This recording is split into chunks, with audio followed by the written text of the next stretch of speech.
recording has started. So our plan for today is we need to finish up on the methods of heat transfer that we started talking about on Friday, talking about how energy gets from one place to another. And then the end of that is a couple ideas based on thermodynamics, which we'll get into very briefly at the end of the class today. So, Friday, we started introducing thermal energy transfer. We said that thermal energy transfer deals with heat. What was our definition of heat?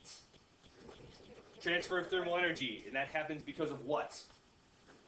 Temperature difference, right? So there has to be a temperature difference. Yeah. Energy will flow from objects with high temperatures to objects with low temperatures. So we talked about there are three ways that we can pretty much do that. Okay? And the first way we talked about on Friday was conduction. And as far as conduction was concerned, there's one requirement in order for conduction to happen. What is that one requirement for conduction to happen?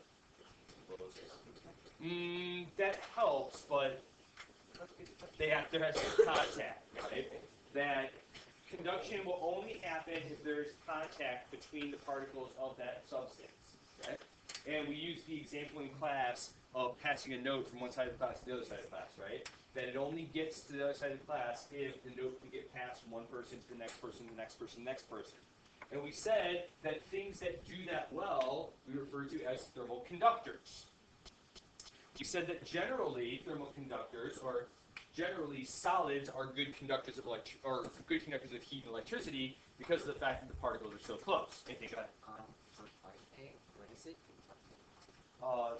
That actually, lightning is conducting electricity, but it's actually, the reason why it's so powerful is because there's so much potential energy that's built up, it basically makes its own path. It's conducting through air, but like we talked about, air is not a very good conductor, so the energy is just so powerful that it pretty much makes its own path as it travels through the air, which is what, we're talking about huge amounts of energy at that point in time. So it's pretty much tearing molecules apart to make its own path through the air. So, all right, Sam, go ahead. Are there things that are considered like thermal conductors, but they aren't good at it? I mean, thermal conductivity is kind of it's like a scale, you know. So yeah, you can have. So what's like a really bad? I mean, that would just be a really bad conductor would be something that has a low thermal conductivity, right? So yeah, it's I guess we could consider anything a conductor. It's just a matter of how well does it do it. Yeah. So if you want to think about it that way, that's fine. Okay. All right. So we talked about conductors. We talked about insulators. We said generally conductors are going to have what as far as specific heat is concerned? A low specific heat value, so the energy transfers through it very easily. And we said that just because something is a solid doesn't necessarily mean it's a good conductor, right? It has to have that property. And the example that we used in class was with the note passing, right?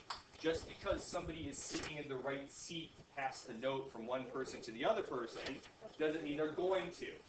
Okay? Like the properties of material and stuff like that. Okay? All right, are we good with conduction? Okay. Let's pick it up today with convection. So, as far as convection goes, definition.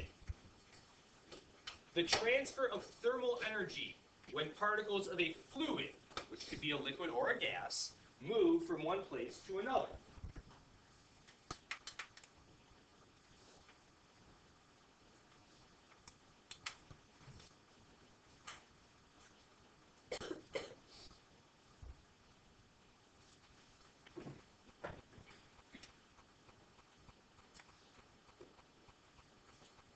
So, if we go back to our note passing analogy, what would this be like? What's convection like? Remember we said the note is the energy, the ability to cause change. What would this be like? Chris, go ahead. Say again? No, that's something different. Okay? That's actually the third one. Caroline. Like walking. If somebody got up and walked it across the room, because Chris, we still have to have those particles taking the energy from one place to the next. Okay? How come solids can't do convection? Because the particles don't move, right? One of the properties of a solid is that those particles are in fixed position. Now we said that they can sort of move around and jiggle and shake, And that's why you can pass a note from one side of the room to the other without actually that person moving. But for convection, it has to be something fluid, something that moves. Okay?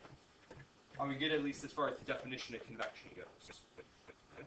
Now, depending on the situation, which one is going to happen faster, conduction or convection? Conduction. The answer is, it depends on the situation. Okay? Sorry. Bad, poorly worded question. If something actually conducts, right? If something is a good conductor, what's going to happen faster? Conduction or convection? Conduction. Conduction, right? If I got to pass a note from one side of the room to the other, how is it going to get there faster? By us going boom, boom, boom, boom, boom, or by somebody getting up and walking across the room and handing it to that person? Well, is the person running or walking? Well, that kind of depends, right? But let's say if it's a good conductor, how quickly does the note get passed across the room? Pretty fast. Pretty fast, right? So in things that are conductors, generally conduction is going to happen a little faster than convection, right?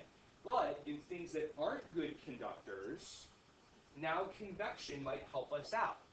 For example, these fans that we got going here. Okay? So, you're sitting there, and your body temperature approximately 98 whatever degrees Fahrenheit. Okay. Say again? Like, remember, like, now it's 98. Now it's little, it was 96. It's 98.6. That's just an average because some people have higher, some people have lower, whatever. Okay? But anyway, regardless, your body temperature is 98-ish degrees Fahrenheit. While we consider it to be warm in this room, right? Is the temperature of the air 98.6 degrees Fahrenheit? No, it's colder, which means your body is losing heat to the air around you. High temperature to low temperature, right? Okay. But in the case of that happening, what happens to the air right around you? It heats up, right? Then, because now the air around you is warmer, does your body lose as much energy to that air anymore? No, it doesn't, right? So what does the fan do? So the fan takes that hot air that's around you, because it's been heated up by your body, and blows it away. And what does it replace it with? Colder air. And then what happens? Get hot again. Well, that air gets hot again, right? And then the fan blows it away, right? Another example of that. Go ahead. Is that why when you're in like a big crowd, like it always is hot, just because everybody's there? Well, yeah, and also too, Sam. In that case, is there anything to move that hot air away? No. So that's definitely got that going on, right? What would be another example of the fan? What's another example where you use that sort of same principle? Okay. Point in lines, things like this. Okay, yeah, same thing, right? Okay. How about Currents, oceanic currents. Let's get to that in a second. When you're drying your hair, that's like bringing heat onto. Okay, that's actually. Hold on to that for just a second. What if it's like the same temperature? How about when your food is hot? What do you do to it? Blow on it. You blow on it, right? Same thing's happening there, right? Your food is losing energy to the air around it, and then you blow that hot air away and replace it with cooler air. Okay? Kirsten, go ahead. Okay, so if you're like hot with like the Hey, fan, hey. if you're like running up warm air so you won't feel like the fan will be light. Right. Why are you like sometimes always cold? Sometimes that depends. That's what's happening just in energy transfer, from an energy transfer sense, okay? But how your body works is a little bit different, okay? How much heat you lose to the air sometimes depends on how big you are, what your mass actually is, how much surface area you have, and some other things there as well, okay? So, from a physics standpoint, you're pretty much losing heat to the air all the time, regardless of how big or small you are. But some people's body shape, metabolism can make it, they can lose heat more efficiently than other people. If you're like bigger, like you get less cold. A lot of times, yeah, because, Kirsten, convection first depends on what? What has to happen around your body?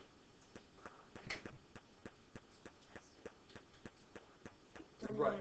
Thermal energy is transferred to the air around your body. But what has to be true about the air around your body? It has to be doing what first? What's the energy transfer we talked about on Friday? Conduction. And conduction depends on what? Touching, right? First, conduction happens at your skin. Then the air blows away. That's convection. If you look at people who are bigger, they have less surface area based on how much mass they have. Because you can't lose energy from all parts of your body. You can only lose energy from the parts that are touching the air. So if you have, a lot of mass that isn't touching the air, that's creating heat, but it's harder for that heat to get out. Okay? But smaller people, you don't have as much mass, so your body doesn't create as much heat, but it's easier for that heat to get out because there's less heat to begin with, and there's more, this thing is there, right? Or you have more contact. Okay. If you look at babies, you have to be careful about regulating their temperature because they are so small that they lose heat rather easily, right? That kind of thing. Or really small dogs, okay? Like dogs that wear sweaters in the wintertime. Because they're so small, they lose heat really easily because they don't generate that much heat to begin with. Does that make sense? So it kind of has not just to do with the whole heat transfer ideas, but also how big you are and how much heat you gain or give off and stuff like that. Okay? So What if it's it's warmer outside or the same temperature as you? okay. So, hey, first turn my fan off and talk to the middle class and see how it is. Who put the fan on? They asked me to. Have you ever heard of a sponge? Where? It's not for me. So. I see. Anyway, so, Alex, your body loses heat to the air as long as the air is colder than you, right? So if the air isn't colder than you, now, if the air is 98 degrees, right, is there any transfer of heat going on? No. The problem with that being that your body is still producing heat by metabolizing your breakfast and making your heart beat and all these other things, okay? That's why when we get hot temperature, what's danger that we have there? Heat stroke. Heat stroke, which is basically where your body can't get rid of the heat energy that it has, okay? And so now it starts damaging your body because it can't get rid of that heat, okay? So that's why heat stroke happens when, it's warm outside, because that transfer isn't there, okay? But let's talk about a couple of things that help you heat stroke wise, okay? Heat stroke is really a problem when first it's humid, second it's pretty still and dry, okay? If it's windy out, how come it doesn't feel as warm as it does? It's the same thing with the fan, right? Okay? There's a question down at the bottom of your page, right? It says, use the idea of convection to explain why it feels cooler on a windy day. Because your body loses heat to the air around it. So that air gets warmer. But then what does the wind do? The wind blows that warm air away and replaces it with cooler air. And then what does your body continue to do? Lose heat to that new cold air that has replaced the warmer air that got warm because of your body heat. All right, go ahead. So, if the air is warmer than your body temperature, but it's windy, wouldn't you still heat up? Depends on how windy, stuff, Because it's blowing right, hotter air. right. So there is that. Yeah, even if it's 105 degrees but windy, it's still uncomfortable. Now, that actually leads us into the next question. Okay, so if you flip it over onto the back side, okay, it says. Okay, so if your body loses heat, that means cold air.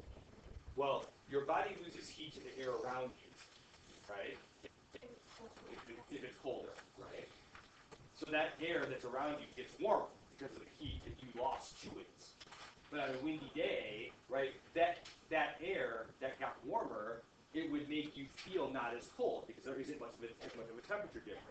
But on a windy day, that warmer air gets blown away from you and replaced with cooler.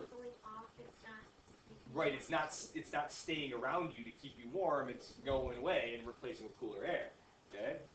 Now, part of that, it says, use the idea of convection and specific heat to explain why it's really cold on a windy, rainy day. Okay?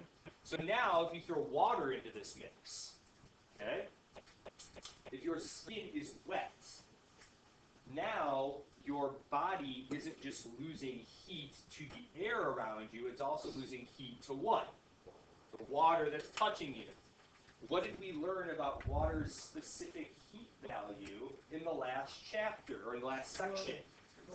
It has a very high specific heat, meaning that if I'm losing energy to that water, is the temperature of the water changing very much? No.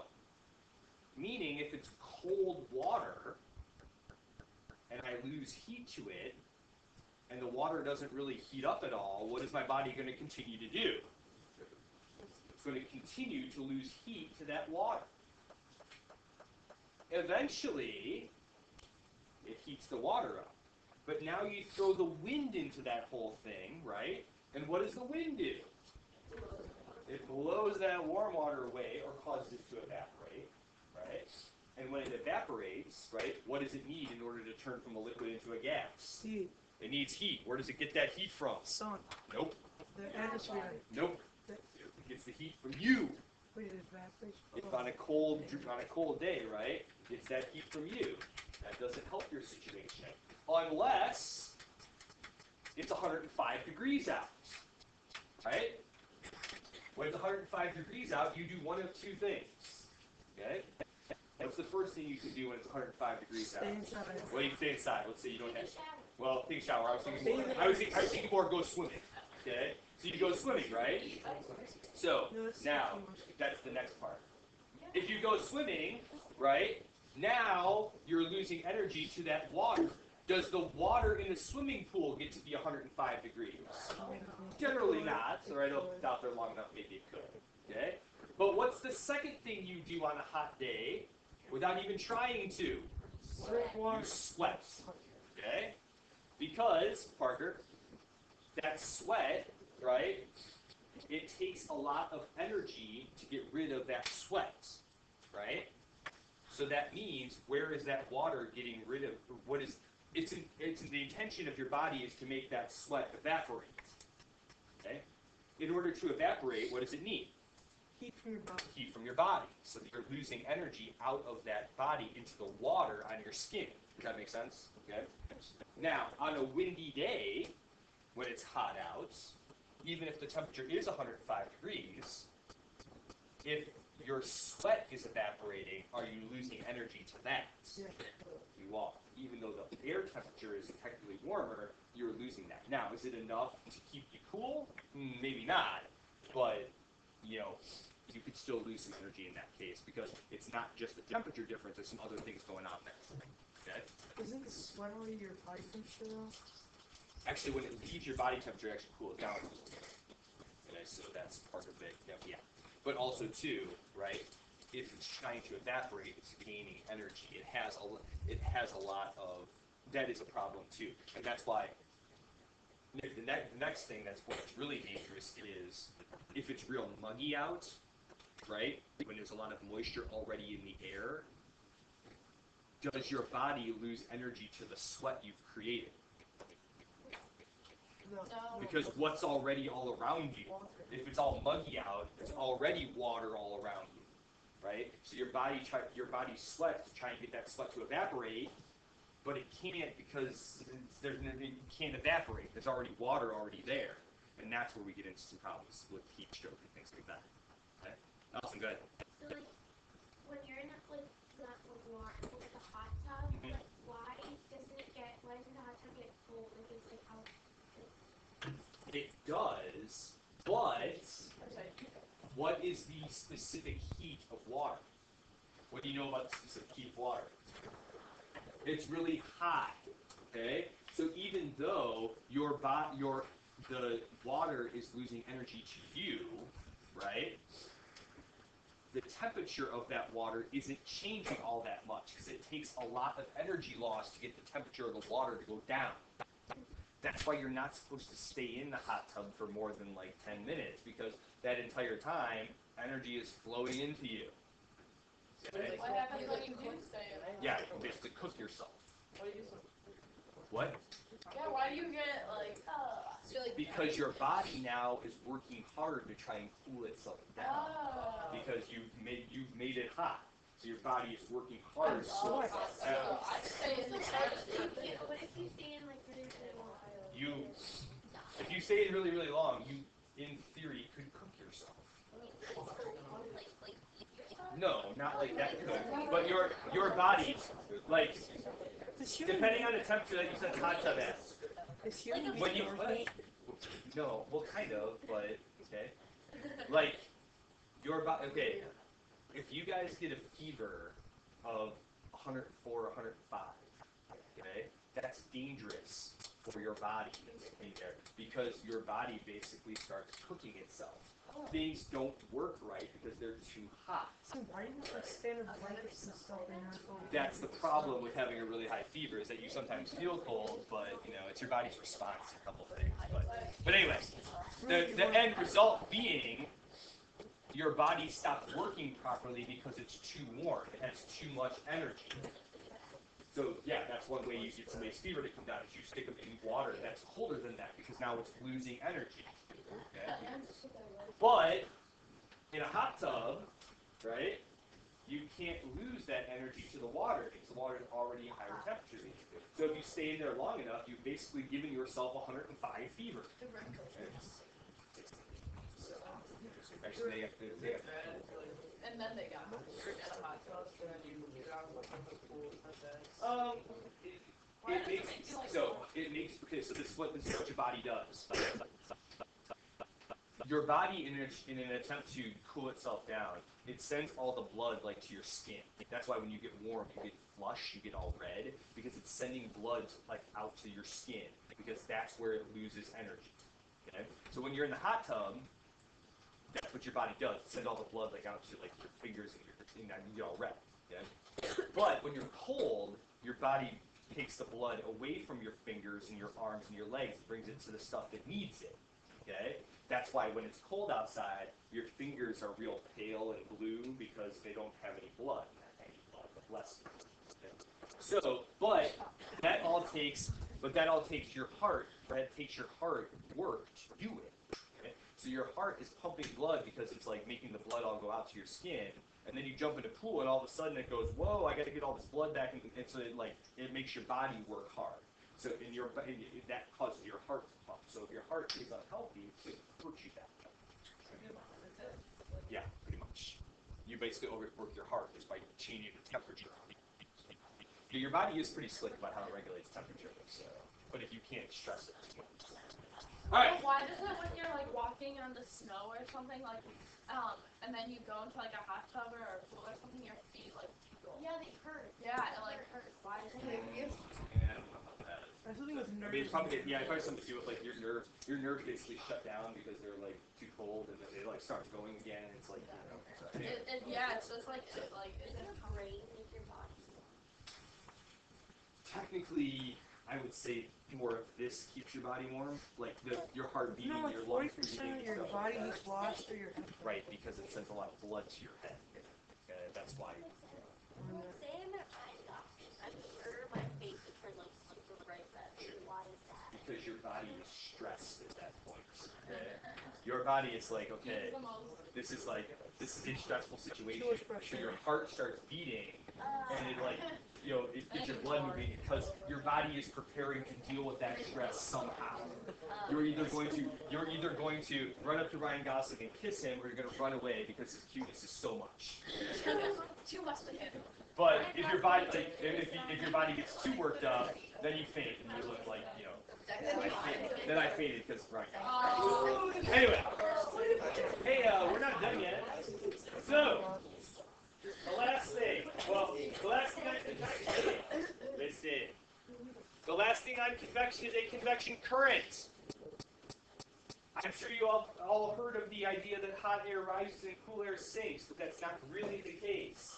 Let's talk about what actually happens if it starts happening this time of year, when it starts getting really warm during the day, and then in the afternoon, what happens a lot of times? Well, it gets colder because, well, no, what is it? Generally what happens if we get fall, like early spring, summer, when it gets real warm in the day, and then what happens in the afternoon? It rains. Yes, you get that like shower. Have you ever been to Florida before? Yeah. Like in Florida, a lot of times it rains like every afternoon for like 15 minutes. You know? So let's talk about that. So the sun being down on the ground. If we talk about the ground, it's a very low specific heat value, or lower than water. So it gets warm. What happens to the air that's close to the ground? It gets warm as well. When things get warm, what do they start doing more? They start moving. What does that do to their volume? The volume increases. If the volume increases, what happens to their density? It decreases. It decreases. And then where do less dense things go? Up. They go up. So warm air is rising, yes, but not because it's warm. Because what do we know about the density of warmer air? It's less. It's a less dense than cooler air. Because of the whole idea that as it gets warmer, the particles move more and the volume gets bigger. That's Okay? cool. Thermal expansion. Okay? Because remember that density, not mass times volume, it's mass over volume, right? So if volume is getting bigger, what's happening to the bottom of this fraction here? No, the bottom of this is bigger. That makes sense. Inverse relationship. So that's why warm air rises. Now, as it rises, though, it's getting farther and farther away from what? The ground. And the ground is what made it hot to begin with. So as it rises, what happens to its temperature? It gets cooler. If it gets cooler, how much do the particles move? Not as much. That means that the volume then decreases. And if the volume decreases, what happens to the density? It increases. More dense things go down. Which is pretty much why we get those rain showers in the afternoon. That warm, moist air goes upward, right? What happens to the moisture in the air as it cools down? It turns into what? Water. It turns into water, and that's when water falls from the sky. We call that Rain. Precipitation. Laura, go ahead. It's a little different, but why is it that if you lectured on it's when it wasn't heat conditions Give me a couple weeks to that. We'll talk about it later chapter. Couple of weeks. Yes. It's right outside. It was really far away, but he was like far away. It's like steaming. What is that? That steam is like really. That's more the next chapter. What about those illusions? Where like Alright. you're like on the road and like, So, are we good with convection current? Miriam, go ahead. Why does it need volume? Because of thermal expansion, right? As things get hotter, they move faster. And if they move faster, they spread up. Right? Yeah, they spread out. Okay? It's the thing where we had the guy that had the balloon, right? And the balloon can get bigger when it's warmer and get smaller when it cools down. That picture look familiar? All right. Last one, or last form of energy transfer, is radiation. what does RAD stand for? Does RAD stand for something? A RAD. A RAD. Or it's like the measured radiation. Yeah. It's like radiation. So- something. Radiation is the transfer of energy by waves moving through space. If we go back to our original note-passing scenario, conduction is when the note gets passed one person to the next because they're in contact. Convection would be somebody picking up the note, walking it to the other side of the room. Radiation, the note flying through the air and going over to this person. Okay? Does it need matter to transfer it from one place to another? No, it can do it itself. That's the whole waves moving through space. transfer of energy by radiation doesn't depend on matter. There doesn't have to be anything between this object and that object. Waves of energy transfer that energy through space without having anything to carry it there. Okay? If you think about us and the sun, we get light and heat from the sun. Is there anything between us and the sun? None. Not really. I mean, we have our atmosphere, but in the big picture, that's a real small portion of that distance. Right? Yeah. Is there anything else between us and the sun then? Not really. What?